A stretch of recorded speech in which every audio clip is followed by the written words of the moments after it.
Bienvenue sur Africa 24 pour cette nouvelle édition de l'Africa Tonight. Voici les titres de l'actualité. Au Bénin, le domicile de Boni Yayi a été encerclé par la police en ce 1er mai.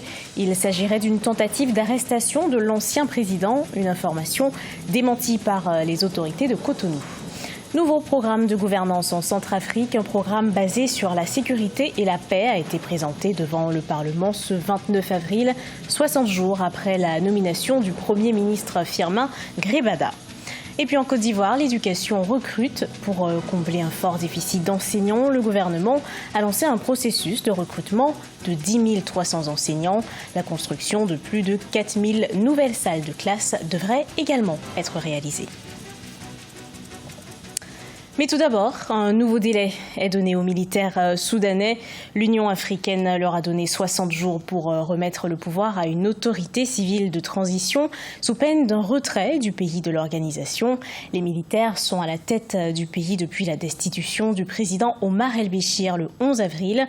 Un groupe de contestation a appelé à une marche d'1 million de manifestants ce jeudi 2 mai, après l'annonce par les militaires de la possibilité qu'Abdel Fattah al-Burhan puisse prendre la direction du Conseil adjoint. Au Bénin, le domicile de Thomas Boni Yayi a été encerclé par les forces de l'ordre en ce 1er mai. Il s'agirait d'une tentative d'arrestation de l'ancien président, tentative avortée grâce à une grande mobilisation des populations riveraines et celles venues d'ailleurs, ainsi que d'autres acteurs politiques comme l'ancien président Nicéphore Soglo ou encore l'ancien ministre de la Défense Candide Azanaï. Écoutez la réaction des riverains. Fatigué de lui. Pourquoi ça? C'est les anciens présidents là. Si eux ils avaient fait ça, ils seraient là. Nous sommes... Moi je veux même qu'on marche, qu'on va chez lui, qu'il descende. Parce qu'on est fatigué de lui. On ne mange pas, on n'a pas d'emploi, ils ne pensent pas à ça, les gens souffrent. Qui est en jeu aujourd'hui va au-delà de la simple personnalité de Boni Yayi. C'est tout le peuple aujourd'hui qui se soulève pour dire non à l'enlèvement programmé de Boni Yayi. Pour dire non que nous nous levons pour sauver notre démocratie. Talon, c'est fini. Pour politique, il a divisé la famille. Et après politique, la famille restera. De son côté, le gouvernement dément toute intention d'arrestation de l'ancien président. Écoutez justement la déclaration du ministre de l'Intérieur, Sa Kalafia. Cela est un fake news, si on veut parler anglais un peu, comme on le dit dans votre jargon. De quoi s'agit-il en réalité? Nous avons appris qu'un attroupement se formait à Kajaoun, au domicile du président, en vue d'un mouvement de foule à travers la ville de Cotonou.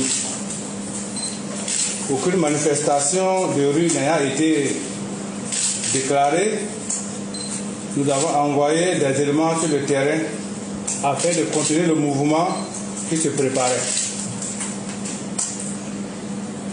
Notre devoir, le devoir de la police, étant aussi d'empêcher les troubles à l'ordre public. Je peux vous assurer qu'aucun projet d'arrestation de l'intéressé n'a existé, contrairement à ce qui est relayé. Je vous remercie.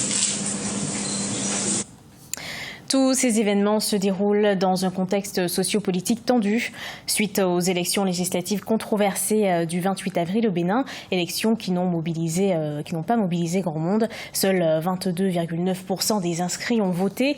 Il s'agit d'un taux de participation le plus bas de l'histoire du pays. Reportage de notre correspondant Lev Timou. Verdict du scrutin législatif du 28 avril 2019 au Bénin. La Commission électorale nationale autonome a proclamé les grandes tendances mardi 30 avril 2019. Les suffrages exprimés s'élèvent à 1 147 625 voix, soit 22,99% de taux de participation. Le vote n'a pu se tenir dans 39 arrondissements en raison de nombreux incidents. Selon ces premières tendances, l'Union progressiste décroche 47 sièges contre 36 pour le bloc républicain, tous des partis de la mouvance présidentielle. À la Sénat, nous n'avons pas apporté un jugement de valeur sur le taux de participation. La Sénat ne fait que dire ce qu'elle a constaté. Ces élections législatives se sont tenues sans la participation des partis de l'opposition et dans un contexte sociopolitique très tendu, marqué par un faible engouement des électeurs et de violentes manifestations au centre et au nord du pays. 2 morts ont été enregistrés selon de nombreux observateurs, dont la plateforme des organisations de la société civile. Elle a été informée des cas de violence qui ont malheureusement débouché sur des pertes en vie humaine dans les localités de Banté et de Parakou. Une situation que la mission déplore vivement. À noter qu'aux législatives de 2015, la participation s'était élevée à 66%. Lundi 29 avril, les forces politiques de l'opposition, sous la houlette des anciens présidents Nicéphore Soglo et Boni Yayi, avaient donné un ultimatum de 24 heures au président de la République au fin d'arrêter le processus électoral et de renouer avec le dialogue. Sécurité et paix, 2 thématiques au cœur du programme de gouvernance du nouveau Premier ministre centrafricain, Firmin Grebada. Il a présenté son programme devant le Parlement ce 29 avril, 60 jours après sa nomination. Les grandes lignes de ce programme de gouvernance avec Corinne Kamseux. 122 députés sur les 131 que compte l'Assemblée nationale centrafricaine ont voté pour l'adoption du programme de gouvernance présenté ce 29 avril par le tout nouveau Premier ministre Firmin Grebada. Ce programme porte prioritairement sur la sécurité, la paix, la cohésion sociale, avec un accent particulier sur la mise en œuvre de l'accord politique de paix et de réconciliation, négocié à Khartoum et signé le 26 février à Bangui entre le gouvernement et 14 groupes rebelles. Nous allons accélérer le processus de désarmement, démobilisation et réintégration. Nous allons aussi travailler très rapidement à la mise en place des unités spéciales mixtes. Le nouveau programme de gouvernance prévoit également la relance économique du pays qui passe nécessairement par un retour à une paix durable. Il a toutefois été reproché au Premier ministre d'avoir occulté les problèmes primaires auxquels sont confrontées les populations, comme l'accès à l'eau potable, à l'électricité, l'inflation des prix des produits de première nécessité et même les arriérés de salaire qui touchent de nombreux fonctionnaires. Tout cela est dû par la mauvaise gouvernance. Depuis la nuit des temps, vous savez, la République centrafricaine a connu des moments très difficiles. Nous espérions que maintenant que les gens aspirent à la paix et que l'État prenne sa responsabilité pour que le peuple se retrouve dans tout ce qui se passe et que le minimum puisse apporter au peuple centrafricain. Firmin Grebada dispose de 2 ans pour tenir les engagements de son programme de gouvernance. Il devra avant tout compléter l'effectif de son équipe gouvernementale après que 2 ministres issus du Front populaire pour la renaissance de la Centrafrique de Noureddine Adam aient refusé de faire partie du gouvernement inclusif. La fête du travail a été célébrée à travers le continent ce 1er mai. À Madagascar, elle a été marquée par une bonne nouvelle, l'augmentation de 18% du salaire minimum suite à un accord entre le patronat et les syndicats. Il s'agit là d'une promesse de campagne du président Andry Rajoelina. Concrètement, le salaire minimum passe de 169 000 ariaris, soit 42 €, à 200 000 ariaris, ce qui correspond à 50 €. Le secteur de l'éducation recrute massivement en Côte d'Ivoire. Le but, pallier le déficit d'enseignants dans le pays. Selon le Premier ministre, le déficit d'enseignants s'élève à 10 300, dont 5 300 instituteurs, 3 000 professeurs de collège et 2 000 professeurs de lycée. Les nouveaux enseignants vont faire face à une problématique, l'insuffisance des infrastructures. Reportage de notre correspondant Olivier Djakotan. Rachel Julie Boku Aouré est institutrice depuis 21 ans. Cela fait également 4 ans qu'elle dispense les cours dans cette classe de CE1 à l'EPP Anono 4, une école primaire publique à Abidjan. Ici, elle encadre 132 élèves, assis souvent 4 par table banc. Une tâche difficile.